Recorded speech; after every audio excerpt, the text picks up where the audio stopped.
Chicos, esta noche comenzamos con las vidas extraordinarias y las alcobas caóticas de algunas reinas medievales mujeres que redefinieron el escándalo mucho antes de que existieran los tabloides. Así que antes de acomodaros, tomad un momento para darle me gusta al video y suscribiros, pero solo si de verdad disfrutáis de lo que hago aquí. Y contadme en los comentarios desde dónde me estáis viendo y qué hora es para vosotros. Siempre me fascina descubrir quién se une a nosotros desde diferentes rincones del mundo. Ahora bajad las luces, quizá encended un ventilador para ese murmullo de fondo, y vamos a sumergirnos juntos en el viaje de esta noche. Juana de Nápoles fue coronada en 1343, y casi de inmediato decidió que el protocolo real era más una sugerencia que una regla.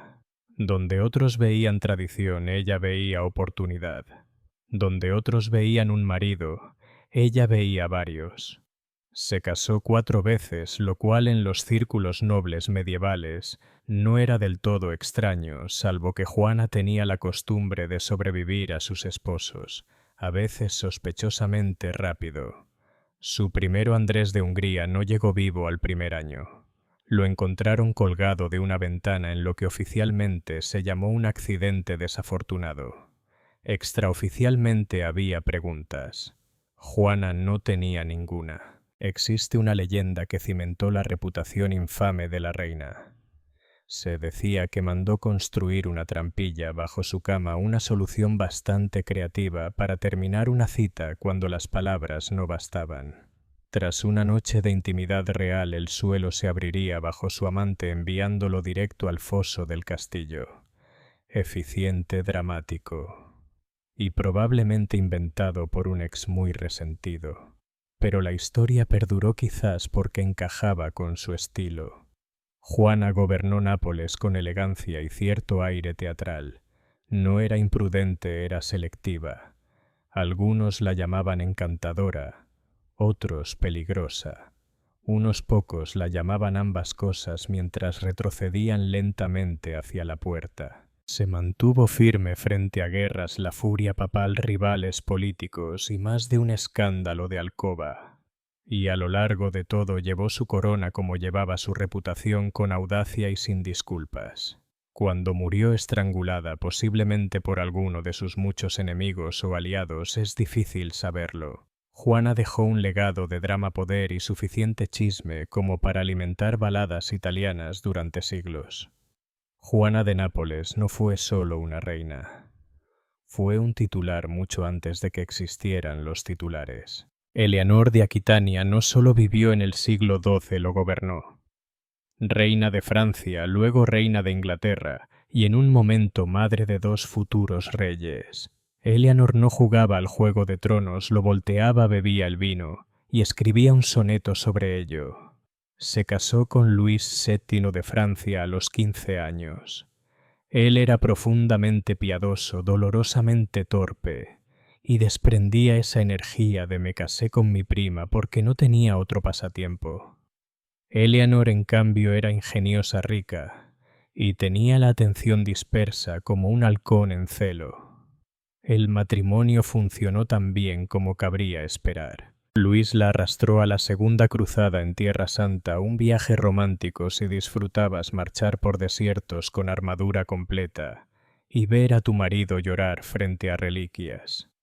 Eleanor llevó ropa fina a músicos y posiblemente un cariño especial por su apuesto tío, el príncipe de Antioquía. Los rumores volaban, Luis fruncía el ceño. El matrimonio murió tranquilamente durante una cena fría en Damasco. Tras la anulación, Eleanor prácticamente corrió de vuelta a Aquitania y se volvió a casar.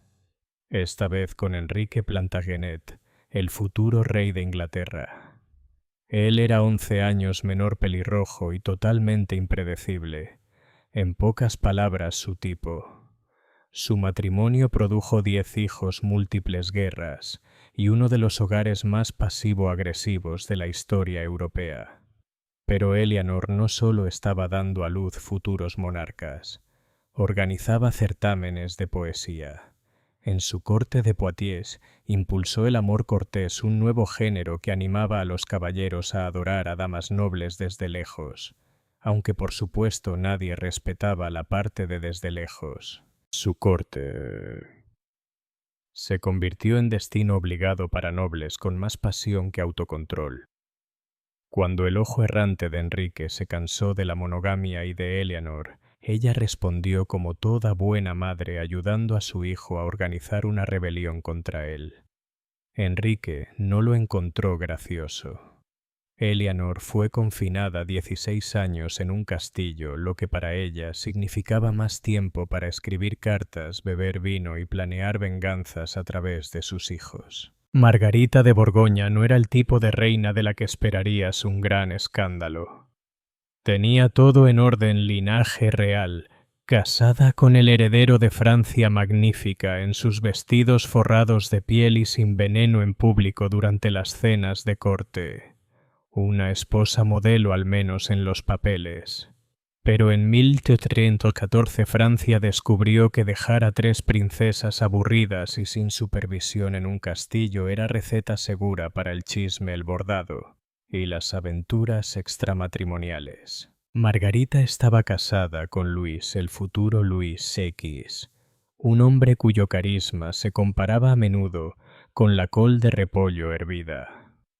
Su matrimonio no era lo que llamarías emocionante, y al parecer Margarita se cansó de leer salmos y fingir que las historias de impuestos de Luis eran seductoras. Así nació el escándalo de la Torre de Nesle, con un nombre tan dramático que parece sacado de una telenovela medieval. Según los relatos, Margarita y su cuñada Blanca comenzaron a encontrarse en secreto con 2 apuestos caballeros normandos, donde en la Torre de Nesle, junto al Sena privada medio embrujada y al parecer lo bastante insonorizada para susurros cortesanos y comportamientos nada cortesanos. Los hombres fueron descubiertos porque, y esto es real, los identificaron por los estampados de sus fundas de almohada. Los sirvientes notaron que los caballeros usaban linos idénticos a los de las cámaras de las princesas. Así es, la caída de una reina fue provocada por un robo de almohadas medieval. El rey Felipe IV, suegro de Margarita, no lo tomó a la ligera. Los caballeros fueron torturados y ejecutados con gran teatralidad. Margarita, en cambio, fue encerrada en el lúgubre Château Gaillard, donde murió 2 años después, ya fuera por enfermedad, asfixia o porque su marido deseaba un nuevo comienzo antes de ser rey. La historia guarda silencio, y también sobre si las fundas de almohada fueron devueltas. Su crimen no fue política, ni brujería, ni traición. Fue ser demasiado encantadora en la torre equivocada, con los hombres equivocados, y con la ropa de cama equivocada. En la Francia medieval eso bastaba para borrarte de la historia. Isabel de Francia lo tuvo todo: sangre real, corona, zapatos caros de París y un marido al que no soportaba. Se casó con Eduardo II de Inglaterra en 1308. Él era alto apuesto y mucho más disponible emocionalmente para sus favoritos masculinos que para su esposa. Complicado en un matrimonio real. Desde el inicio Isabel tuvo competencia. Eduardo estaba profundamente apegado a Piers Gaveston, un caballero encantador con gusto por la moda y la sutileza política de un murciélago. Le otorgó títulos, tierras y la clase de atención que muchas esposas tardaban años en conseguir. En el banquete de coronación Gaveston llevó más joyas que Isabel. Ella lo notó. Finalmente Gaveston fue exiliado, regresado, exiliado otra vez, y por último decapitado por nobles cansados de su insolencia y su delineador de ojos. Isabel quizá derramó una lágrima real, o quizá no, pero justo cuando parecía que el drama conyugal había llegado a su punto máximo, Eduardo lo reemplazó con Hugo de Spencer, un hombre tan codicioso y detestado que hacía parecer a Gaveston un picnic. De Spencer no solo ocupaba la alcoba del rey, también el tesoro, el consejo y las pesadillas de cada noble. exilió a los aliados de Isabel, confiscó sus tierras y la humilló en público. Una estrategia audaz insultar a la reina, históricamente poco sabia. En 1326, Isabel se cansó.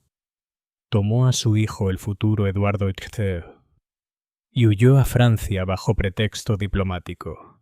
Allí conoció a Roger Mortimer, un noble rebelde de mandíbula fuerte y soltería disponible. Juntos organizaron una invasión completa de Inglaterra.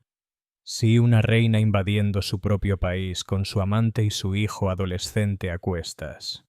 Y funcionó. Eduardo fue capturado y depuesto. Y entonces comenzaron los rumores. Eduardo II murió en prisión en circunstancias misteriosas. Una de las versiones más gráficas sugiere que estuvo involucrado un hierro candente. La mayoría de los historiadores hoy en día consideran que esa historia fue una exageración, pero aún así las manos de Isabel no estaban del todo limpias. Gobernó Inglaterra como regente durante varios años compartiendo el poder y probablemente las mantas con Mortimer hasta que su hijo se cansó de mirar y los derrocó a ambos. Isabel fue enviada a un retiro cómodo porque incluso una reina rebelde necesita un descanso alguna vez. Entró como esposa, salió como leyenda. Agnès de Navarra nació entre poesía política y dinastías pasivo-agresivas. Como hija de un rey y hermana de una reina trovadora, creció en un mundo donde las palabras eran filosas, las alianzas aún más, y un romance bien colocado podía arreglarlo todo, o arruinarlo todo. Se convirtió en reina de Aragón al casarse con el nieto de Jaime II, lo que sonaba bien hasta que descubrió que su nuevo esposo, Jaime IV, ya estaba a medio camino hacia la locura. Y no del tipo divertido y artístico, sino del que se despierta gritando y acusa a las cortinas de traición. Agnès respondió a esta situación como lo haría cualquier noble medieval sin opciones buscando afecto en otra parte. Calladamente, repetidamente, y al parecer con un ojo bastante abierto a la variedad. En la lista de sus supuestos amantes aparecían caballeros cortesanos músicos y posiblemente un monje pésimo en cumplir votos. Era encantadora culta y hablaba con fluidez el lenguaje de la seducción que en la corte aragonesa era más útil que saber latín y probablemente más peligroso también. Claro que los secretos no permanecen ocultos por mucho tiempo en castillos con muros de piedra y sirvientes aburridos. Los rumores empezaron a circular y pronto su vida amorosa era lectura más popular que los salmos.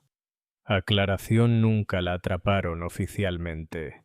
No hubo juicio público ni confesión bajo tortura. Pero la gente comenzó a morir a su alrededor de manera silenciosa oportuna, un rival aquí, una criada chismosa allá, y un cortesano desafortunado que accidentalmente cayó en un foso bien lleno. Fue ella la responsable. Jamás lo sabremos. Pero según decían el personal de cocina, empezó a cerrar con llave los armarios de especias cuando ella pasaba cerca por si acaso. Finalmente su esposo murió sorprendentemente no por su mano, y Agnès se retiró a un convento. No por culpa, sino por costumbre era allí donde las nobles iban a rezar leer, y sobrevivir tranquilamente a sus escándalos. Nunca volvió a casarse, quizá porque nadie fue lo bastante valiente para pedirlo, o porque al fin encontró paz entre monjas que no hacían preguntas indiscretas. No dejó herederos, pero sí un legado, un susurro en la corte, un rumor en los pasillos y una advertencia escondida en cada poema de amor que terminaba demasiado pronto. Juana de Castilla fue princesa de nacimiento, reina por título, y un ejemplo viviente de lo peligroso que podía ser aferrarse demasiado a un esposo. Se casó con Felipe de Borgoña, llamado el Hermoso. Y no era un apodo, realmente se lo consideraba un galán medieval con melena rubia, pantorrillas envidiables y esa sonrisa que dejaba claro que jamás lavó un plato. Juana, pese a toda su formación real, cayó rendida. Su matrimonio fue apasionado, hasta que dejó de serlo. Felipe era encantador, ambicioso y alérgico a la monogamia. Engañaba constantemente, primero con sutileza, luego con un descaro propio de una mala novela romántica. Juana no se lo tomó a la ligera. Hubo ataques de furia, interrogatorios y, según algunas fuentes, hasta tirones de pelo diplomáticos. Pero todo cambió de forma extraña cuando Felipe murió repentinamente en 1506, supuestamente tras beber agua fría después de un partido de pelota. Sí, esa fue la explicación oficial. Incluso para el siglo XVI sonaba sospechoso. Juana quedó devastada, y no del tipo velo negro y seguir adelante. No, del tipo desenterrar el cuerpo y llevarlo consigo. Ordenaba abrir el ataúd repetidamente para comprobar que nadie lo hubiera robado. Besaba sus labios muertos. Incluso prohibía que mujeres se acercaran al cadáver, por si acaso se les ocurría algo. Aparentemente, incluso muerto Felipe, era considerado un riesgo de fuga. Juana recorrió Castilla con el féretro, deteniéndose en monasterios y exigiendo dormir a su lado. Y, según rumores, quizá incluso con él, aunque los cronistas se volvieron vagos justo en ese punto, ya sea por respeto o incomodidad. La gente empezó a murmurar. Los cortesanos entraron en pánico. Su padre Fernando finalmente la declaró loca y la encerró en un convento durante los siguientes 46 años, un récord incluso para reinas emocionalmente intensas. ¿Estaba Juana realmente loca o solo era una mujer destrozada, aferrándose demasiado al único hombre que la había decepcionado? Los historiadores lo discuten. Sea como sea, sigue siendo una de las pocas reinas medievales recordadas más por su romance post-mortem que por lo que hizo en vida. Y antes de continuar, aclaremos algo: no Catalina. La Grande no murió intentando intimidad con un caballo. El hecho de que tengamos que decirlo ya dice bastante sobre lo escandalosa que fue su reputación y lo duro que trabajó la máquina de chismes del siglo XVIII, una vez que se ganó suficientes enemigos. Técnicamente, Catalina queda fuera de nuestro rango medieval, pero entra en esta lista por pura densidad de escándalos. Nacida como una princesa menor alemana, se casó con Pedro III de Rusia, un zar que era menos un emperador y más un niño grande con juguetes militares y una obsesión preocupante con Prusia. Prefería jugar a los soldados antes que gobernar un imperio o pasar tiempo con su esposa. Así que Catalina, como cualquier mujer ambiciosa en un matrimonio helado, buscó en otra parte. Tuvo amantes, muchos amantes oficiales, nobles, poetas, y tal vez hasta un ebanista. Algunos eran jóvenes, otros peligrosamente competentes. Uno tenía 18 cuando ella tenía 60, lo cual, si lo piensas, es menos escandaloso y más inspirador. Pero Catalina no era imprudente, era calculadora. Recompensaba a sus amantes con tierras y títulos, un verdadero programa de lealtad imperial. Impresionabas a la emperatriz, te llevabas una finca y quizá una pensión. La decepcionabas, exilio. Ahora volvamos al rumor. Después de su muerte, enemigos maliciosos o aristócratas aburridos difundieron la historia de que había muerto intentando acostarse con un caballo. El rumor era tan absurdo, tan anatómicamente imposible, que debería haber muerto al instante. No lo hizo. ¿Por qué? Porque Catalina fue una mujer poderosa que gobernó sin un hombre. Hizo reformas, aplastó rebeliones y le dijo a la Iglesia que se ocupara de sus propios asuntos. Y claro, la única forma de lidiar con eso fue inventar una historia de bestialidad. En realidad murió de un derrame cerebral en su cama vestida sin animales presentes. Pero el daño ya estaba hecho. El mito sobrevivió porque a la gente le encanta el escándalo más que la verdad. Y Catalina, que ya era lo bastante escandalosa en vida, se volvió legendaria en la muerte. Puede que no se acostara con un caballo, pero cabalgó la historia como si fuera suya. Y si pensabais que las reinas medievales solo bordaban y suspiraban a la luz de las velas, permitidme presentaros a Fredegunda de Neustria, una mujer que creía firmemente en el deber conyugal, la dignidad real, y apuñalar a sus enemigos en el cuello. Nacida sirvienta Fredegunda ascendió con la eficiencia que solo se logra con carisma extremo o con un conteo de cadáveres, en su caso con ambos. Llamó la atención de Chilperico Vimiro, rey franco, que ya tenía esposa, aunque no por mucho tiempo. La primera reina murió misteriosamente poco después de la llegada de Fredegunda. La segunda, Galsuinta, fue hallada estrangulada en su cama tras casarse con Chilperico. Fredegunda, ya favorita del rey, negó toda implicación con ese clásico tono de «Si sostengo una almohada, pero eso no prueba nada». Una vez convertida en reina, no se calmó sino que escaló. Se decía que guardaba un cuchillo bajo la almohada, no en sentido figurado literalmente. Para ella la cama era una posible escena del crimen. Rival político envenenado, obispo grosero, desaparecido, sirviente chismoso, muerto. Su enemistad con Brunilda de Austrasia, su cuñada, se convirtió en legendaria. Pasaron décadas en una especie de guerra real de chicas malas pero con más asesinatos. Fredegunda incluso envió un sicario a matar al hijo de Brunilda durante misa. La sutileza nunca fue su fuerte.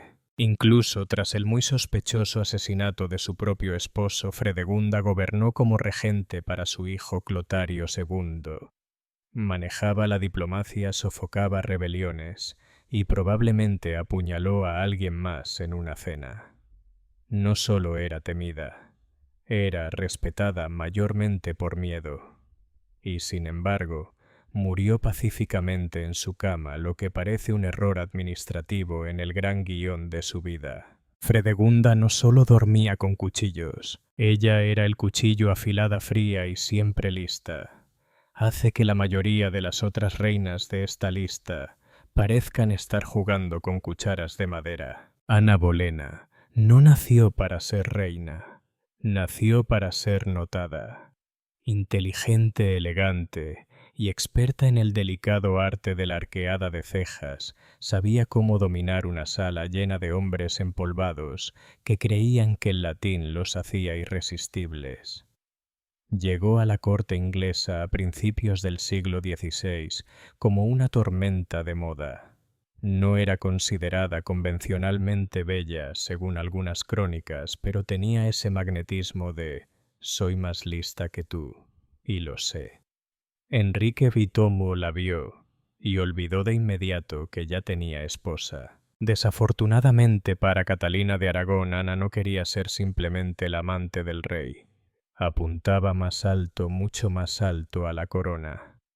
Enrique la persiguió durante años, le escribió cartas de amor que parecían mezcla de obsesión y diario adolescente, y partió a Inglaterra en dos, solo para casarse con ella. Literalmente creó la iglesia anglicana para anular su matrimonio y poner un anillo en el dedo de Ana. Eso no es romance. Eso es seducción patrocinada por el Estado. Ya como reina, Ana no se conformó con estar callada produciendo herederos. Tenía lengua afilada, opiniones fuertes y era abiertamente odiada por medio reino, sobre todo porque decía lo que pensaba y no se desmayaba con halagos. También solía burlarse de Enrique en público, un movimiento atrevido considerando su historial con esposas. Y entonces llegó el problema: ningún hijo solo. Una hija, Isabel, que más tarde gobernaría Inglaterra como una jefa, pero que en aquel momento fue una decepción enorme para un rey obsesionado con los herederos varones. De repente el encanto de Ana dejó de ser encantador. Comenzaron los rumores romances con cortesanos, incesto con su hermano, brujería, adulterio. la mayoría absurdos incluso para los estándares de la época. Pero Enrique estaba aburrido y buscaba una salida preferiblemente con una espada de por medio. Ana fue arrestada juzgada en un proceso que haría sonrojar a un canguro y ejecutada por un verdugo francés traído especialmente para la ocasión. Porque si vas a matar a tu esposa, al menos hazlo con estilo. Ana Bolena perdió la cabeza, pero no su legado. Fue la reina que jugó el gran juego, ganó el trono y lo perdió todo. Solo porque se atrevió a decir no, antes de decir sí. Algunas reinas ascendieron mediante el escándalo, otras mediante la seducción. Y luego está Cristina de Dinamarca, que ascendió mediante la autopreservación y su habilidad para lanzar bofetadas verbales sin arruinarse el maquillaje. Nació en la realeza danesa en 1521 y fue casada joven. Procedimiento estándar en el siglo XVI, donde las chicas adolescentes eran tratados diplomáticos con vestidos de terciopelo. Su esposo, el duque de Milán, murió poco después, dejándola viuda a los 16 años, lo cual para una noble era casi un sueño, riqueza, independencia. Y nadie explicándote impuestos durante la cena. Entra en escena Enrique Bichou, recién soltero, impaciente y con una esposa menos, y Ana Bolena aún calentita en la tumba, por así decirlo. Naturalmente envió un retratista para pintar a Cristina y evaluar su idoneidad. Cristina, políticamente astuta y nada entusiasmada con convertirse en esposa número 3 o ejecución número 3, respondió con su frase legendaria: «Si tuviera 2 cabezas con gusto, pondría una a disposición del rey de Inglaterra». Eso no fue un rechazo. Fue un zasca digno de mármol. Enrique no se rió. Aún así, siguió insistiendo, porque nada dice romance como ignorar un insulto diplomático. Cristina, sin embargo, permaneció firme. Eligió un camino más seguro. Se casó con un duque que no decapitaba a la gente en el desayuno. Vivió cómoda, gobernó con sabiduría y conservó el cuello intacto, lo cual, históricamente hablando, es una victoria. Más tarde, fue regente, se interesó en la estrategia militar y siguió coleccionando retratos, porque a veces está bien ser admirada sin recibir propuestas de hombres obsesionados con espadas. Nunca llegó al trono inglés, pero su frase se volvió legendaria. Es prueba de que a veces el movimiento más poderoso no es tomar la corona, sino esquivarla con gracia, dejando a los historiadores riéndose 5 siglos después. María de Portugal comenzó su vida real como muchas nobles de su tiempo, casada a la fuerza con un hombre el doble de su edad, obligada a sonreír y a producir un heredero sin hacer demasiadas preguntas. Su esposo fue Alfonso XI de Castilla, un rey con gloria militar, un ego del tamaño de Toledo, y una amante a la que prefería abiertamente, Leonor de Guzmán. No la escondía, la exhibía como trofeo, mientras a María le tocaba el papel de reina oficial pero secundaria. Ella le dio un heredero legítimo, el futuro Pedro Pimilor el Cruel. Leonor, en cambio, le dio 10 ilegítimos y la mayoría de su afecto, beneficios y palacios. Tras la muerte de Alfonso, María tuvo su momento. Regresó a Portugal con su hijo adolescente y se aferró a él como si fuera apoyo emocional y plan de venganza a la vez. Los historiadores amables la llaman sobreprotectora. Los menos amables levantan cejas y señalan la intensidad extraña de su relación. Pedro creció, se enamoró y se casó con su amante de siempre, Inés de Castro.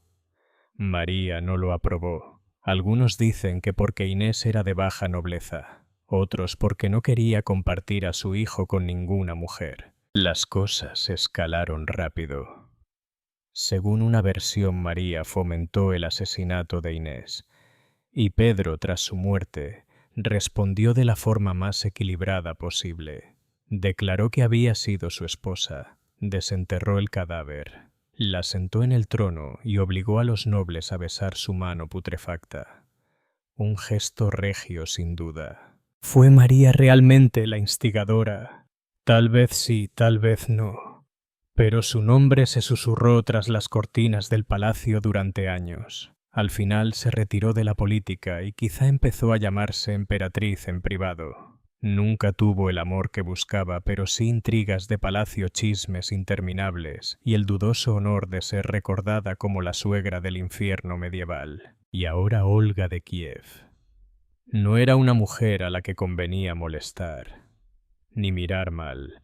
Cuando su marido, el príncipe Igor, fue asesinado en 945 por los drevlianos, cometieron el error de creer que ella aceptaría casarse con su príncipe, como si la viuda de un hombre descuartizado entre árboles fuera a estar de humor para pastel de bodas. Olga sonrió, asintió, y los quemó a todos. Primero invitó a los enviados drevlianos a su corte, y mientras descansaban en sus barcos ordenó que los hundieran en un foso gigante y los enterraran vivos. Después pidió más nobles pretendientes. Cuando llegaron les ofreció un baño para refrescarse. Una vez dentro cerró las puertas y prendió fuego al lugar. Aún no satisfecha, viajó a la capital drevliana y solicitó un banquete fúnebre por su marido. Cuando todos se embriagaron, sus soldados masacraron a unos 5.000 hombres. Una lección sangrienta de por qué no debes subestimar a una viuda de Kiev. Y para el golpe final, la sabes. Olga exigió como tributo 3 palomas y 3 gorriones por casa. Los drevlianos pensaron que era razonable. Ella ató telas impregnadas en azufre a las patas de cada ave, las encendió y las soltó. Las aves volaron a sus hogares, prendiendo fuego a graneros, techos y casas. La ciudad entera ardió en una tormenta de fuego sincronizada. Más tarde, Olga se convirtió al cristianismo y hoy es una santa canonizada, prueba de que la historia también tiene sentido del humor.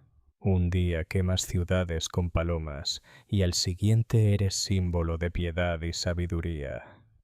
Olga no coqueteaba, no envenenaba, no susurraba intrigas, simplemente aniquilaba. Y aún así terminó en la lista de los santos. Lucrecia Borgia nunca llevó técnicamente una corona de reina, pero no te dejes engañar. Gobernó corazones, alcobas y muertes sospechosamente oportunas con más estilo del que la mayoría de monarcas lograron, con un tesoro lleno y un ejército en pie. Nacida en 1480 dentro de la familia Borgia, lo cual ya es una bandera roja, era hija del Papa Alejandro VI. Sí, un papa. Se supone que un hombre de Dios debía ser célibe, pero los Borgia tenían su propia interpretación de las escrituras que incluía mucho nepotismo y una sed renacentista sin freno. Lucrecia fue casada varias veces como parte de alianzas políticas. Sus maridos solían morir repentinamente, huir despavoridos o terminar en situaciones incómodas bajo circunstancias misteriosas. Uno de ellos, Giovanni Sforza, llegó a declarar que anulaba el matrimonio por no consumación. En otras palabras, la familia anunció públicamente que era demasiado aburrido en la cama para los estándares de Lucrecia. Sutileza cero. Y luego estaban los rumores, los rumores, que llevaba un anillo hueco con veneno, que tenía un romance con su hermano César, que dio a luz a un hijo de paternidad desconocida. Tal vez incluso del Papa. El chisme medieval no insinuaba, se lanzaba directo al melodrama. ¿Era cierto? Probablemente no, pero eso nunca detuvo los susurros. Lucrecia era hermosa, inteligente, políglota y sabía organizar fiestas, lo cual en la Roma del siglo XV significaba política, orgías y quizá algún homicidio ligero para darle sabor. A pesar del caos que la rodeaba más tarde, llevó una vida más tranquila como duquesa de Ferrara. Allí dirigió una corte floreciente, apoyó las artes y pasó más tiempo leyendo poesía que tramando asesinatos. Casi decepcionante como ver a un león dedicarse a la jardinería. Pero la leyenda de Lucrecia nunca murió. El apellido Borgia todavía gotea escándalo, y ella sigue siendo su fantasma más glamuroso, parte realidad, parte mito bien vestido. Al final, su arma más poderosa no fue el veneno ni la seducción, sino la ambigüedad. Y la historia, como siempre, se la tragó encantada. Wu Zetian comenzó su carrera imperial de la forma tradicional como concubina adolescente del emperador Taizong de la dinastía Tang. Era una entre muchas, bonita, educada, callada. Pero jugaba al juego largo como si fuera un deporte sin reglas. Cuando el emperador murió, Wu, como todas las concubinas sin hijos, fue enviada a un convento budista a meditar el resto de su vida. Ella meditó, luego planeó y finalmente regresó. De alguna forma logró atraer al nuevo emperador Gaozong, hijo de Taizong. Sí sedujo a su ex hijastro. Sí fue tan incómodo como suena. Regresó a palacio esta vez con menos ilusiones y mayores ambiciones. Una vez emperatriz, Wu comenzó a limpiar la corte como si fueran tareas de primavera, con decretos de ejecución, rivales eliminados, amenazas políticas, exiliadas, acusadas o convertidas en advertencias vivientes. Incluso sus propios hijos no estaban a salvo. Se decía que había asfixiado a su hija recién nacida para culpar a la emperatriz anterior. Puede sonar extremo, pero Wu no se andaba con rodeos. Quería resultados. Con Gaozong enfermo, gobernó a través de él, alrededor de él, y a pesar de él. Tras su muerte dio el paso más audaz, se proclamó la primera y única emperatriz reinante de China.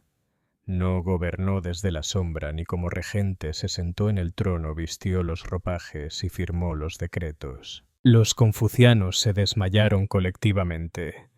A Wu no le importó.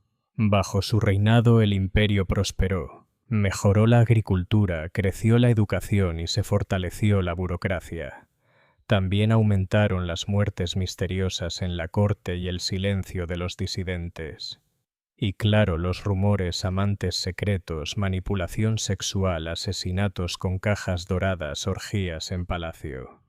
Si una mujer mandaba, debía ser por brujería, pensaban. Wu los ignoró a todos. Murió en sus 80 años, raro. Para una emperatriz, más raro aún para una mujer que gobernó directamente por más de 40 años. Y lo hizo ver fácil. La reina Tamar de Georgia gobernó durante lo que los historiadores llaman la Edad de Oro georgiana. Pero si crees a los poetas de la corte, también fue una era de iluminación espiritual, victorias épicas y charlas de almohada altamente poéticas. Coronada en 1684 como rey de reyes, Rey Tamar no se conformó con ser reina de título. Se proclamó soberana total, no accesorio de su marido. Cuando sus nobles intentaron imponerle un matrimonio conveniente, ella eligió a un príncipe ruso borracho y de dudosa higiene. Se casó con él y lo exilió al poco tiempo por su mal comportamiento. Después de eso, Tamar gobernó sola. Bajo su mandato, Georgia expandió fronteras, floreció económicamente y produjo tanta poesía cortesana que casi podría haber inundado el Mar Negro con versos dedicados a las divinas mejillas de nuestra gloriosa reina. Aquí viene lo picante. Su poeta Shota Rustaveli escribió epopeyas tan devotas a ella que algunos académicos modernos levantan cejas. En El caballero en la piel de pantera describe a una reina que domina a todos los hombres, inspira devoción ciega y se parece sospechosamente a Tamar con un ligero disfraz metafórico. Prueba de romance. Nome. Rumores persistentes sobre discretos retiros, acompañantes secretos y veladas íntimas. Sí, a pesar de ello, Tamar fue canonizada como santa tras su muerte, lo cual es bastante impresionante para alguien que lideró cruzadas, sofocó rebeliones y supuestamente envió amantes incómodos a monasterios. Murió en paz rodeada de leales y con suficiente justificación teológica como para que los rumores poéticos se disolvieran en mito. Tamar no necesitaba escándalos para ser recordada. Pero la posibilidad de uno, eso es lo que la mantiene fascinante. Y si piensas que la Navidad termina el 25 de diciembre, te habrían reído en una taberna medieval. En aquella época, la verdadera fiesta apenas comenzaba. La Navidad medieval duraba 12 días completos desde el nacimiento de Cristo el 25 hasta la Epifanía el 6 de enero. Cada día tenía su propio significado, costumbres y, por supuesto, excusas para el exceso. El 25 era solemne, sagrado. Pero tras semanas de Adviento, básicamente una cuaresma con menos comida y más espera, la Navidad liberaba un torrente de banquetes, música y alegría. Los pobres comían carne, los ricos organizaban festines capaces de arruinar monasterios, y la cerveza corría como el Danubio. El 26 era el día de San Esteban, dedicado a la caridad. El 28 los santos inocentes, donde en algunas tradiciones los niños mandaban en la casa por un día. Ya en Año Nuevo, el 1 de enero, la fiesta de la circuncisión, todos estaban demasiado llenos y borrachos para hacer algo más que balbucear un himno en latín y agarrar otra pata de ganso. El 6 de enero, Epifanía, llegaba la noche de Reyes con máscaras, disfraces y juegos de roles donde campesinos se vestían de reyes y los reyes fingían disfrutarlo. La Navidad medieval no era una mañana de papel de regalo y empacho de azúcar. Era casi 2 semanas de devoción sagrada, exceso desbordado y un mundo patas arriba. Decoraciones. No había pinos plásticos ni Papás Noel de centro comercial. Había hiedra, acebo, laurel y muérdago, símbolos de vida eterna reciclados de antiguos ritos paganos del solsticio. Si una planta seguía verde en diciembre, terminaba colgada en tu pared. El verdadero protagonista, sin embargo, era la cabeza de jabalí, no solo como cena, sino como decoración. Imagina esto: una cabeza de cerdo asada con una manzana en la boca desfilando por el gran salón en una bandeja de plata, acompañada por juglares cantando el Boar's Head Carol. Porque nada dice Feliz Navidad como el rostro decapitado de un cerdo mirándote fijamente. Y hablando de salones, las casas no eran acogedoras cabañas. La nobleza celebraba en grandes salones que resonaban con la música de laúdes, flautas, y de vez en cuando un monje borracho entonando villancicos. El suelo cubierto de juncos, tapices colgando de las paredes, y el aire impregnado con olores de ganso asado, vino especiado, y cuerpos sin bañar. Festivo no, en ausencia de árboles de Navidad que no se popularizaron en Europa hasta la Edad Moderna, la gente se ponía creativa. El acebo y la hiedra no se colgaban al azar, eran símbolos. El acebo, con sus hojas puntiagudas, representaba la corona de espinas de Cristo. La hiedra, siempre trepadora, simbolizaba la dependencia del hombre hacia Dios, una especie de arreglo teológico de plantas de interior. El muérdago, en cambio, era más pícaro, asociado con la fertilidad y mitos nórdicos, nunca fue del todo aprobado por la Iglesia. Pero eso no impidió que los juerguistas medievales lo colgaran en las puertas. Si quedabas debajo, la tradición decía que podías ser besado muchas veces sin tu consentimiento. A la Iglesia no le gustaba, pero siendo sinceros, a la Iglesia medieval no le gustaban muchas cosas, y la gente las hacía igual. Entrar a una mansión medieval en Navidad era como meterse a medio camino entre un santuario y un banquete pagano. Ramajes verdes colgando de las vigas, velas parpadeando en largas mesas de madera, carnes asadas sudando en bandejas, y alguien intentando recordar en qué esquina estaba el muérdago y en cuál el orinal. Los festines navideños no eran simples comidas, eran declaraciones comestibles de poder, de piedad y de pura glotonería. Para la nobleza, una oportunidad de exhibir riqueza con platos absurdamente extravagantes. Para los campesinos, la única vez en el año que probaban carne. Todos comían como si el fin del mundo llegara mañana, lo cual, entre peste y hambrunas, no era una idea tan loca. La estrella, Era siempre la cabeza de jabalí. Pero solo el principio. Había pavos reales, asados, presentados con sus plumas cisnes glaseados con especias pasteles tan grandes que podían esconder pájaros vivos, y a veces lo hacían. Estofados espesos panes a medio cocer carnes dulces, sopas y subtleties. Esculturas comestibles de mazapán o azúcar en forma de castillos, ángeles o dragones. La comida medieval no conocía la sutileza. Y, claro, no podían faltar las bebidas. El wassail, una cerveza o sidra caliente con especias, pasaba de mano en grandes cuencos. El nombre significaba estar bien o gozar de salud, aunque el efecto era más bien lo contrario. Otro favorito era el hipócras vino especiado y endulzado con miel. Después de semanas de ayuno de Adviento, el estómago agradecía algo que ayudara a digerir la avalancha de grasa de ganso y pan de cebada. Pero los festines no eran bufés informales, eran espectáculos cuidadosamente orquestados. Los invitados de mayor rango se sentaban cerca del fuego y comían primero. Los de menor rango recibían las sobras.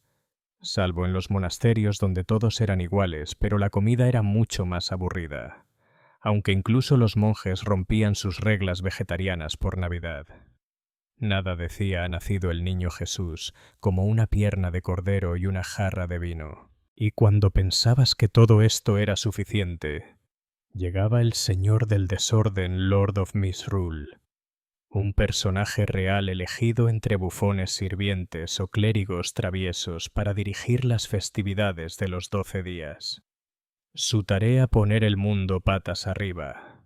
Durante su reinado se organizaban juicios ficticios por crímenes ridículos como robar salchichas o llevar un sombrero feo. Había jerarquías invertidas, los sirvientes mandaban los estudiantes, castigaban a los maestros, los monaguillos se vestían de obispos. Era mitad carnaval, mitad ejercicio espiritual de humildad. Incluso en las iglesias se celebraba el 6 de diciembre, día de San Nicolás. Se elegía un obispo niño que lideraba procesiones y daba sermones falsos. El simbolismo era profundo, la inocencia de un niño se veía más cercana a la verdad divina. También era desternillante ver a un crío de 12 años intentar pronunciar encarnación. La nobleza se disfrazaba de animales diablos santos, o a veces los tres a la vez en un mismo salón. Era como un Halloween medieval con playlist de Navidad. La Iglesia tenía sentimientos encontrados, pero al final comprendió que permitir un poco de caos ayudaba a mantener la paz el resto del año. Y por último, los villancicos. Hoy los imaginamos dulces y angelicales, pero en la Edad Media eran otra cosa. Grupos de campesinos borrachos iban de casa en casa cantando a cambio de comida, bebida o dinero. Si no recibían nada podían cantar más alto o improvisar versos sobre tu tacañería. Eran los yelp medievales con campanillas. El villancico en sí no era solo canto, originalmente era una danza en círculo. Muchas canciones eran profanas de taberna y luego fueron adoptadas o limpiadas por la Iglesia. Pero incluso los más devotos sabían que la tradición no era solo cantar, sino cobrar la recompensa. El wassailing era parte ritual, parte extorsión festiva. Las canciones iban desde lo sagrado hasta lo absurdo.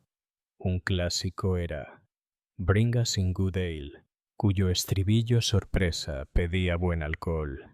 Otro era el Boar's Head Carol entonado mientras la cabeza de jabalí entraba como trofeo cárnico. Así que mientras hoy el villancico es un gesto entrañable en la Edad Media, era mitad ritual comunitario, mitad bar crawl, mitad amenaza cómica. Y no estaba limitado solo a los 12 días de Navidad. Las fiestas medievales de Navidad a menudo se extendían bien entrado enero, dependiendo de cuánta cerveza quedara. Antes de las velas aromáticas y las chimeneas eléctricas, existía el tronco de Yule, un enorme trozo de madera tan descomunal que solía sobresalir de la chimenea porque no cabía entero. Se iba empujando poco a poco como un panecillo gigante ardiendo de alegría estacional. No era solo cuestión de calor. El tronco tenía profundas raíces simbólicas, muchas de ellas sospechosamente paganas. Se creía que alejaba a los malos espíritus, traía buena suerte e incluso predecía el futuro según cómo danzaran las llamas. Sus cenizas se guardaban para esparcir en los campos fertilidad o dentro de la casa protección contra rayos. Sí, rayos. La lógica medieval era mitad magia, mitad superstición y cierto compromiso. Encenderlo era todo un ritual. A menudo se usaban brasas del tronco del año anterior, símbolo de continuidad, prosperidad y, seamos honestos, ansiedad por la seguridad contra incendios. El tronco mismo se elegía con cuidado. A veces se apartaba un árbol entero solo para la ocasión, y los más ricos lo adornaban con cintas ramas verdes e incluso lo rociaban con vino. Debía durar las 12 noches de Navidad. Si se apagaba antes, mal presagio. Espera problemas con tu ganado. Reunirse alrededor del tronco era un evento social. Se bebía, se cantaba, se contaban cuentos y se asaban castañas. El hogar se convertía en el centro literal y simbólico de la vida navideña. Los niños escuchaban historias de lo que podría bajar por la chimenea si se portaban mal, mientras los adultos compartían tazas de wassail y chismes aderezados con cerdo asado. Hoy apenas sobrevive en forma de pastel, pero en su momento el tronco de Yule simbolizaba comunidad, calidez y esa magia especial de suspender las reglas por unos días. Era, en pocas palabras, el Netflix medieval con chimenea incluida, pero con menos malvaviscos y más cabras. En cuanto a los regalos, los medievales se confundirían con el papel brillante y las listas de Amazon. Claro que había obsequios, pero no eran el centro de la fiesta ni se daban en Navidad. Lo normal era entregarlos en Año Nuevo o en la Epifanía 6 de enero. Y olvida lo del gran regalo único, eran detalles simbólicos. Un noble podía regalar un halcón o un libro. Un sirviente recibía guantes, comida o con suerte una moneda. Los niños nueces, manzanas o un juguete de madera. Nada de Xbox bañada en oro, pero al menos unas nueces decían te quiero. Los juegos, en cambio, eran otro asunto. Los 12 días de Navidad eran licencia para la diversión caótica, dados, cartas, deportes al aire libre que solían terminar con alguien en una zanja. Juegos como Hoodman Blind, versión medieval de la gallinita ciega. Hot cockles con vendas y bofetadas, no preguntes, o luchas improvisadas. Si incluía competición, violencia ligera o espectáculo entraba en la lista. Los nobles jugaban ajedrez o alquerque precursor de las damas, pero siempre con jarras de cerveza al lado, lo que explica por qué tantos tableros acababan debajo de las mesas. También había teatro ambulante, mummers plays, farsas caóticas de resurrecciones, dragones y diablos bailando, como telenovelas medievales escritas por tu tío borracho. Y claro, acertijos y adivinanzas en las cortes, donde perder podía significar beber de un trago, recitar un poema vergonzoso o llevar un hocico de cerdo atado a la nariz. Sinceramente, todavía mejor que algunos amigos invisibles de oficina. En medio de tanto caos siempre estaba el recuerdo del verdadero motivo, el nacimiento de Cristo. Y nada lo simbolizaba mejor que la misa de medianoche. El 25 de diciembre a medianoche exacta, campesinos, nobles y monjes se reunían bajo el frío, atravesando nieve y barro, para escuchar un servicio solemne a la luz de las velas. La iglesia se transformaba en incienso, ramas verdes, cantos en latín, y si tenías suerte, un coro que no estuviera de resaca. Se celebraban 3 misas ese día: a medianoche el nacimiento eterno de Cristo del Padre, al amanecer su nacimiento de la Virgen María, y al mediodía su nacimiento en los corazones de los creyentes. 3 veces el simbolismo, 3 veces sentado en bancos de piedra helados. Incluso los analfabetos asistían aunque no entendieran ni una palabra. Para ellos era un momento de comunidad de paz en medio de un mundo duro. Muchas iglesias montaban pesebres vivos con María José Ángeles y a veces un bebé real, o una hogaza de pan envuelta en tela. Lo reverente se mezclaba con lo cómico, como aún pasa cada vez que un niño se olvida su parlamento o una oveja se escapa del escenario. En un mundo brutal e incierto, la misa de Navidad ofrecía un respiro de luz en lo más oscuro del invierno. Finalmente llegaba la Epifanía el 6 de enero, que celebraba la llegada de los Reyes Magos. Para muchos casi tan importante como la propia Navidad.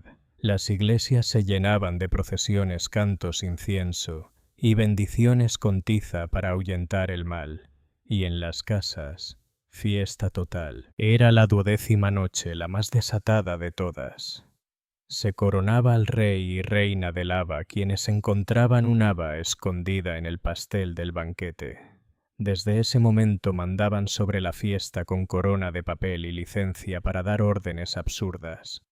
El menú carnes asadas, pasteles y el gran pastel de Reyes antepasado de nuestro roscón o king cake. Los niños recibían regalos eco de los dones de los magos. Los adultos aprovechaban la última ocasión de ponerse máscaras, coquetear con bufones o brindar hasta caer. Al terminar se apagaba el tronco de Yule, se guardaban sus cenizas como amuleto, y la vida volvía a ser dura trabajo oración. Y tratar de no morir de disentería. La Navidad medieval había terminado 12 días de orden invertido, reverencia sagrada, descontrol borracho y alegría compartida. Hasta el próximo año. Pero vaya viaje fue. Antes de la Navidad, antes de los troncos de Yule y los hombres de jengibre, existía la Saturnalia, el festival romano tan desbordado y patas arriba que hace que las fiestas de oficina modernas parezcan rezos silenciosos. Celebrada en honor a Saturno, dios de la agricultura, del tiempo y de las generaciones, la Saturnalia era un festival de inversión, caos y celebración. Todo comenzaba el 17 de diciembre. En teoría empezó como un rito religioso sencillo. En el templo de Saturno en el Capitolio, los sacerdotes ofrecían sacrificios, desataban la estatua del dios habitualmente atada con lana y lo dejaban libre. Pero con el paso de los siglos el ritual se convirtió en una semana entera de desorden oficializado. Tiendas y escuelas cerraban. Los tribunales no atendían casos. Incluso el Senado encontraba más excusas de lo habitual para no reunirse. Nada de guerras, nada de batallas.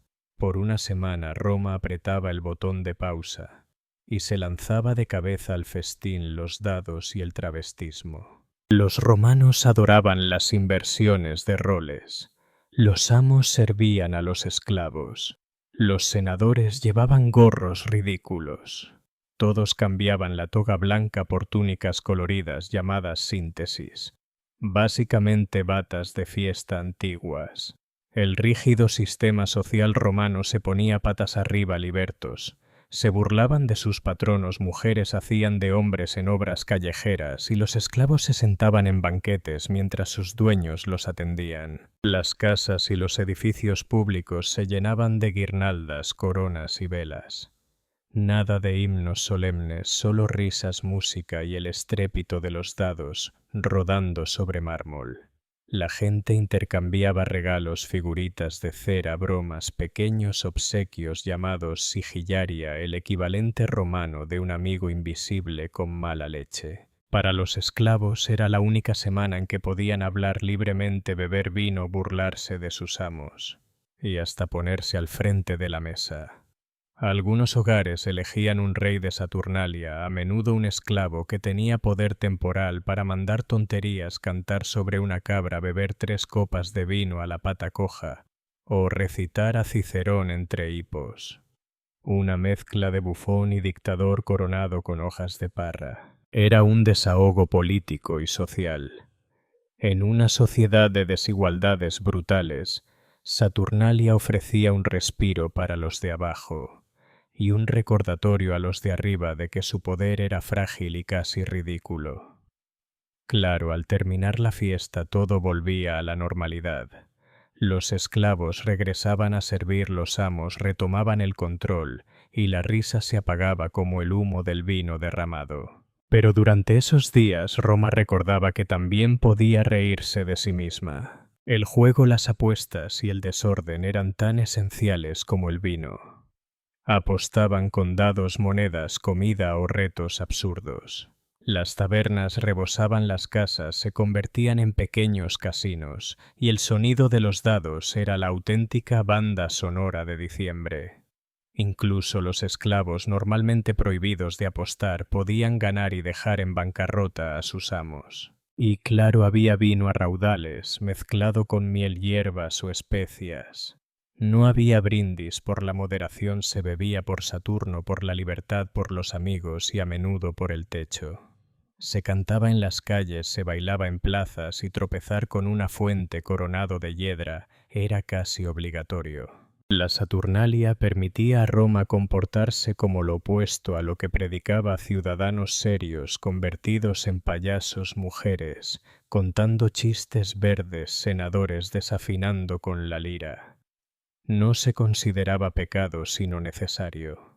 Así como la tierra necesitaba descanso tras la siembra, también el espíritu romano necesitaba una semana de irresponsabilidad gloriosa. En el corazón de la locura estaba el rey de Saturnalia, el señor del desorden. Coronado con guirnaldas, su única misión era mandar caos. Se elegía a menudo escondiendo una haba o moneda en un pastel.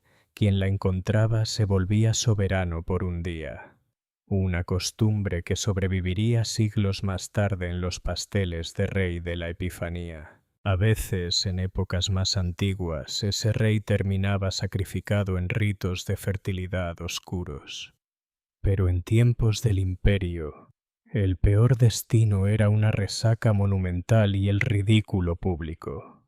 Al terminar la fiesta, el bufón dejaba la corona, los esclavos volvían a ser esclavos, y Roma retomaba su rígido orden. Pero por un instante breve el mundo se invertía. El amo servía al esclavo y todos aplaudían. Y si crees que es decepcionante recibir calcetines en Navidad, imagina abrir tu regalo de Saturnalia y encontrar una figurita de cera con forma de nabo. Bienvenidos a la Saturnalia del regalo, donde los presentes eran baratos, divertidos y absolutamente rebosantes de encanto caótico. A diferencia del derroche actual, los obsequios de Saturnalia, llamados sigillaria, eran pequeños, personales y a menudo ridículamente graciosos. Figurillas de cera o arcilla, objetos de broma, baratijas o golosinas como nueces, dátiles y pastelillos. Algunos buscaban halagar, otros claramente burlarse, y no faltaban los comprados a última hora en el mercado. No se trataba de lujo, sino de simbolismo. El regalo decía: «Te reconozco, celebro contigo, y aquí tienes un pequeño falo de madera para la buena suerte». Sí, los amuletos fálicos eran populares, pues se creía que traían fertilidad, protección y risas, probablemente poco adecuados para el amigo invisible de la oficina. Los romanos también adoraban regalar velas, símbolo de la luz que regresa tras los días más oscuros del año. Eran básicamente las lámparas antidepresivas estacionales de la antigüedad. Y versos escritos a mano o chistes ingeniosos también circulaban, la única época del año en que ser poeta sarcástico realmente tenía recompensa. Los niños, por supuesto, amaban Saturnalia, dulces, juguetes, y lo más emocionante, poder participar en las diversiones de los adultos, apostar, gastar bromas, incluso mandar a sus mayores. Para un niño romano era como ganar la lotería cultural. Los regalos se entregaban en torno al 19 de diciembre, en pleno apogeo de las fiestas. Y como hoy venían con estrés, expectativas y respuestas pasivo-agresivas. Otra figurita de nuez. ¡Qué original! La próxima vez que sufras buscando presentes navideños, recuerda que los romanos se conformaban con baratijas, bromas y velas fálicas, y nadie pedía el ticket de cambio. Si Saturnalia tenía un código de vestimenta, era haz lo contrario a lo habitual. En una cultura obsesionada con la dignidad, la tradición y las togas impecables, esta semana se vestían con la síntesis. Una túnica colorida e informal normalmente usada solo en casa. Era como aparecer en una gala de etiqueta en bata y que todos te aplaudieran. Se combinaba con el pileus, un gorro cónico que simbolizaba libertad. El conjunto era el equivalente antiguo a pijamas navideños y un gorro de Santa Claus. Las calles y casas se adornaban con guirnaldas, ramas verdes y coronas. El acebo, la hiedra y las velas llenaban Roma con un aire de bosque festivo. Estéticamente, Saturnalia era tan salvaje como hermosa. Las procesiones se burlaban incluso de los dioses hombres disfrazados de Júpiter o Baco, haciendo el ridículo, burros coronados como emperadores, símbolos sagrados parodiados. La estatua de Saturno, normalmente atada con lana, era liberada, representando que tanto el dios como la gente quedaban libres de sus ataduras, del trabajo, de los roles, del peso de la vida cotidiana. Las calles resonaban con canciones, cánticos y parodias irreverentes, algo así como villancicos, pero con más vino y menos teología. Saturnalia era en esencia un festival sagrado de lo profano, y bajo todo el desorden había raíces profundas. Saturnalia no se inventó solo para emborracharse. Surgía de las antiguas tradiciones agrícolas y del culto a Saturno, uno de los dioses más antiguos de Roma. No era solo el dios de la siembra, representaba una edad de oro mítica, un tiempo en que no había reyes ni esclavos, solo hombres libres viviendo en paz y abundancia. Una vez al año, Roma intentaba revivir esa utopía perdida. Por eso se suspendían jerarquías, se compartía la riqueza y la risa reemplazaba a la ley. Todo empezaba con un sacrificio en el templo de Saturno y un banquete público abierto a todos sin importar el estatus. La estatua del dios era desatada, y con ello el orden social quedaba liberado por unos días. El calendario tampoco era casualidad. Diciembre marcaba el solsticio de invierno, la noche más larga del año. Saturnalia recibía el renacimiento del sol con fuego, luz, verdor y júbilo. Las velas intercambiadas no eran solo prácticas, eran símbolos de esperanza y renovación. Cuando el cristianismo empezó a expandirse, tuvo un problema. Saturnalia era demasiado popular. Podías predicar humildad y renacimiento espiritual todo lo que quisieras, pero si al otro lado de la calle tus vecinos estaban con coronas de hiedra, dados y nueces, la competencia era dura. La solución: apropiarse de tradiciones. La fecha de Navidad, el 25 de diciembre, coincidió estratégicamente con las fiestas solares romanas y justo después de Saturnalia. Regalos, banquetes, guirnaldas, sombreros ridículos, inversión de roles. Todo pasó de Roma a la Navidad medieval. El Lord of Misrule inglés, la fiesta de la 12ª noche, e incluso la costumbre de regalar en Navidad tienen raíces directas en Saturnalia. Por supuesto, algunos líderes cristianos se quejaron de que los fieles celebraban el nacimiento de Cristo como un carnaval pagano. San Agustín advirtió contra la borrachera y los bailes. Spoiler: nadie le hizo caso. Con el tiempo, muchas tradiciones saturnales se fundieron con la Navidad y aún hoy sobreviven en nuestras cenas caóticas, las risas en familia, los días libres y la sensación de que por un momento el orden del mundo se suspende. Cuando los últimos dados rodaban sobre el mármol, la última copa de vino se vaciaba y el rey de Saturnalia se tambaleaba fuera de su improvisado trono. Roma despertaba a la sobria verdad. Saturnalia había terminado. Tan rápido como había comenzado el caos, el orden volvió a encajarse en su sitio. Los amos recuperaron su autoridad. Los esclavos regresaron a sus puestos. Las togas reemplazaron las túnicas coloridas de la síntesis. Y la seriedad romana volvió como un padre encendiendo la luz en medio de la fiesta de un adolescente. Fue una transición brusca. Durante una semana, desde senadores hasta esclavos habían probado la libertad, burlado el poder y vivido sin consecuencias. Pero Roma, a pesar de toda su decadencia, vivía del orden. La Saturnalia no estaba pensada para destruirlo, sino para liberar la presión que se acumulaba debajo. Como el vapor en un baño público, había que dejarlo escapar antes de que las paredes se agrietaran. El final del festival marcaba también el regreso simbólico de Saturno a sus ataduras. La estatua del dios en el templo era de nuevo envuelta en cuerdas de lana, símbolo de disciplina, control y del restablecimiento del orden cósmico. La Edad de Oro se guardaba como un adorno de fiesta, no desaparecía, pero sí se posponía otro año más. Para el romano común la resaca era inevitable, a veces literal, otras veces espiritual. Algunos volvían a sus rutinas con pesar, con la cabeza dolorida y las bolsas vacías tras demasiadas apuestas. Otros lo hacían con alivio, ansiosos por restaurar los roles sociales que se habían disuelto. Y para los esclavos la Saturnalia era amarga, una semana de dignidad y alegría seguida por el regreso a las cadenas. Escritores como Séneca criticaron los excesos, mientras que otros como Macrobio registraron su significado profundo.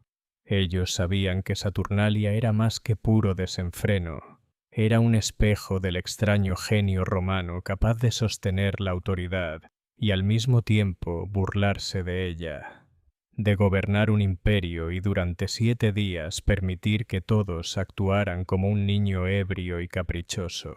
Y sin embargo, Saturnalia nunca desapareció del todo. Incluso tras la llegada del cristianismo y la caída del Imperio Romano de Occidente, su espíritu sobrevivió, transformándose y filtrándose en el ADN de nuestras fiestas de invierno. Porque toda civilización, por muy disciplinada que sea, necesita un poco de caos.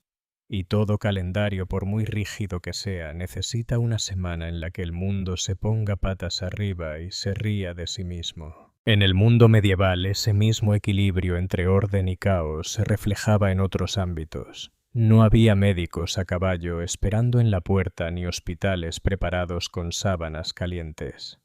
Cuando una mujer entraba en trabajo de parto, ya fuera en la choza de una campesina o en la cámara de una dama noble, la que era llamada no era un médico, sino la partera, y casi siempre llegaba en mitad de la noche sin aviso previo, y con la vida o la muerte pendiendo de un hilo. La partera no tenía licencia, apenas educación formal, y rara vez recibía la paga que merecía.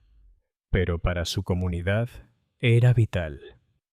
Sin ella dar a luz no era solo doloroso, era mortal.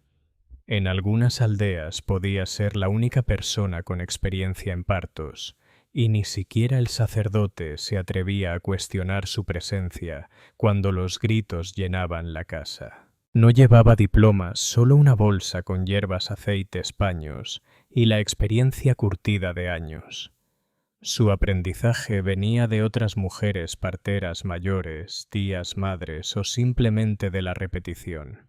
Quizá había comenzado como ayudante alcanzando trapos, sosteniendo manos, aprendiendo cuándo esperar y cuándo actuar. Su aula era el jergón de parto, su libro la sangre y el aliento. Su vida estaba llena de contradicciones, era respetada y temida, recibida en los momentos más sagrados, y luego apartada cuando las sospechas crecían.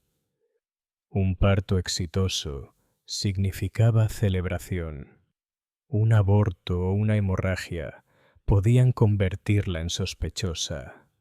Nadie en el siglo XIII entendía gérmenes ni rupturas uterinas, pero todos entendían la culpa, y alguien debía cargar con ella. Aún así, La partera resistía. Navegaba entre supersticiones con la misma destreza con la que manejaba un parto complicado. Un amuleto contra el mal de ojo aquí, una oración a Santa Margarita allá. Podía trazar un círculo protector con tiza o poner un cuchillo bajo la cama para espantar espíritus. No creía exactamente en la magia, pero sí en cualquier cosa que pudiera ayudar. Siempre estaba de guardia, sin descanso, sin lujos, solo urgencia, sudor y la silenciosa presión de ser la primera en tocar una vida o la última en despedirla. Dar a luz en la Edad Media no era un asunto delicado. Era ruidoso, doloroso, impredecible y mucho más peligroso de lo que hoy podríamos imaginar. En medio de esa tormenta, se alzaba la partera no como una doctora que controlaba la situación, sino como testigo y guía, intentando llevar a dos vidas a través del ojo de una aguja con nada más que sus manos y su determinación. Los partos medievales solían desarrollarse en habitaciones oscuras y llenas de humo a veces, con un fuego encendido y las ventanas clausuradas para mantener alejados a los malos espíritus. Las mujeres no daban a luz acostadas sino en cuclillas o sentadas en un taburete de parto rodeadas de otras mujeres familiares vecinas, quizá una sirvienta. Los hombres eran casi siempre expulsados. Ese espacio pertenecía a las mujeres y la partera lo gobernaba como una reina silenciosa. Ella observaba con atención el modo en que la parturienta respiraba, cómo se movía el vientre, la mirada en sus ojos cuando el dolor cambiaba de contracciones leves a algo más profundo.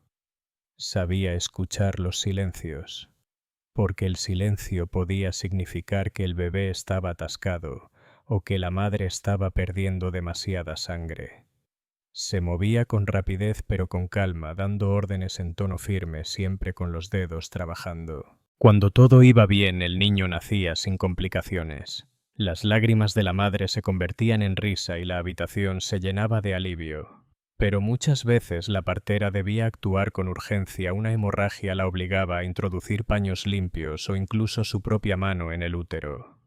Si el bebé no respiraba, probaba a frotarlo, calentarlo, mecerlo suavemente o soplar aire en su boca. No por ciencia, sino por tradición y desesperación. Los mortinatos y las muertes maternas eran frecuentes. Cuando ocurrían, la partera no lloraba. Lavaba el cuerpo de la madre, envolvía al niño y murmuraba una oración. Si el recién nacido agonizaba y aún no estaba bautizado, ella misma realizaba un bautismo de emergencia usando vino o incluso saliva, si no había agua bendita a mano. Ese acto prohibido por la Iglesia, pero practicado en secreto, podía en los ojos de los dolientes salvar un alma. Las parteras no eran obradoras de milagros, pero luchaban como guerreras contra el dolor, la sangre y la sombra de la muerte que acechaba fuera de la cabaña.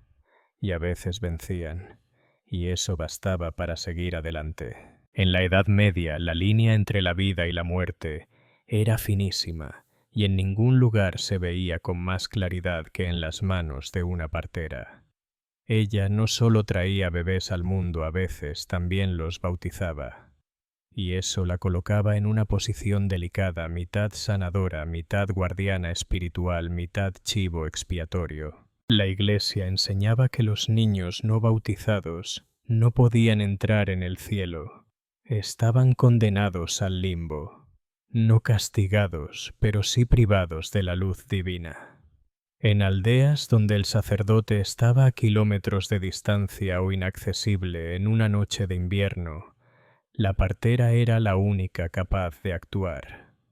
Así, si un bebé nacía azul o sin respirar, ella rociaba unas gotas de vino, agua o saliva sobre su cabeza y murmuraba las palabras sagradas: «Yo te bautizo en el nombre del Padre, del Hijo y del Espíritu Santo». Técnicamente aquello no estaba permitido.